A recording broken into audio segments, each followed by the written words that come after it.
السلام علیکم ناظرین کرام، نئی ویڈیو میں آپ کو خوش آمدید کہتے ہیں۔ عمران خان کے کل اے آئی کی مدد سے کیے گئے خطاب کی عالمی جریدوں میں دھوم مچی ہوئی ہے۔ آپ کے ساتھ تمام چیزیں شیئر کرتا ہوں۔ پھر پشاور ہائی کورٹ کے چیف جسٹس نے فیصلہ محفوظ کر لیا ہے۔ اب الیکشن کا شفاف ہونا بہت ضروری ہے۔ اگر یہ الیکشنز اے سی اور ڈی سی کروائیں گے تو یہ کسی صورت شفاف نہیں ہو سکتے۔ جب پروجیکٹ نواز شریف لانچ کیا جا رہا تھا تو 85 کے الیکشن بھی اے سی اور ڈی سی وغیرہ نے کروائے تھے، تو پروجیکٹ نواز شریف لانچ ہوا تھا۔ اس بار پروجیکٹ نواز شریف کی ری لانچنگ ہے، تو ایک بار پھر اپنے وفادار سرکاری ملازموں کا استعمال کیے جانے کا احتمال ہے۔ تو دیکھتے ہیں کہ پشاور ہائی کورٹ کیا فیصلہ دیتی ہے۔ اس کے حوالے سے جو پروسیڈنگز ہوئی ہیں اور جو ریمارکس ہیں وہ میں آپ کو پڑھ کر سنا دیتا ہوں ابھی، لیکن سب سے پہلے میں آپ کو ایک چھوٹی بات بتا دیتا ہوں۔ ناظرین اکرام، شیر افضل مروت کو رہائی کا حکم مل چکا ہے۔ وکلاء انہیں لے کر پہنچے ہوئے ہیں، لیکن ابھی تک انہیں رہا نہیں کیا جا رہا۔ پاکستان ایک بنانا ریپبلک ہے، ایک لا لیس اسٹیٹ بن گیا ہے، اور سب کو یہ بات پتہ ہے کہ اگر کسی کو رہا نہ کیا جائے تو اس کا مطلب ہے کہ کسی اور مقدمے میں ان کو پھنسانے کا پلان ہے، کسی اور مقدمے میں ان کو لے جانے کا پلان ہے۔ یہ ایسا کب تک چلے گا؟ اور ہماری عدالتیں کتنی بے توقیر ہو رہی ہیں، خاص طور پر سپریم کورٹ آف پاکستان، جنہوں نے کہہ دیا ہے کہ بس الیکشن ہو جائیں 8 فروری کو۔ وہ شفاف ہوتے ہیں نہیں ہوتے ہماری بلا سے۔ پری پول ریگنگ ہوتی ہے، الیکشن ڈے ریگنگ ہوتی ہے، پوسٹ الیکشن ڈے ریگنگ ہوتی ہے ہماری بلا سے۔ الیکشن ہو گئے تو ہم اس کو جمہوریت قرار دے دیں گے۔ قاضی صاحب نے تو بس سمپل پیمانہ رکھ دیا ہے کہ اگر فرنٹ پہ سویلین حکومت ہے تو ہم اس کو جمہوریت قرار دے دیں گے، ہم اس کو آئین کی پاسداری قرار دے دیں گے۔ ناظرین اکرام، دوسری جانب امریکہ میں ملاقاتوں پہ ملاقاتیں ہو رہی ہیں۔ جس طرح پاکستان میں اسٹیبلشمنٹ ہے، وہاں امریکہ میں بھی اسٹیبلشمنٹ ہے، اور کوئی تسلیم کرے نہ کرے کہ وہ بڑی اسٹیبلشمنٹ جمہوریت ہے، یہ ہے وہ ہے، بڑے بڑے فیصلے وہیں پر ہوتے ہیں، ان پٹ وہیں سے لی جاتی ہے جس پہ چلا جاتا ہے۔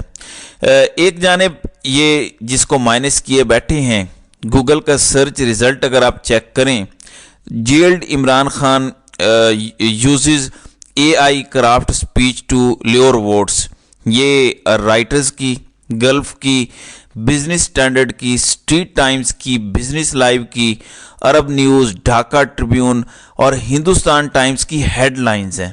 پھر آپ دیکھیں دی ٹائمز، یہ کوئی عام جریدہ نہیں ہے۔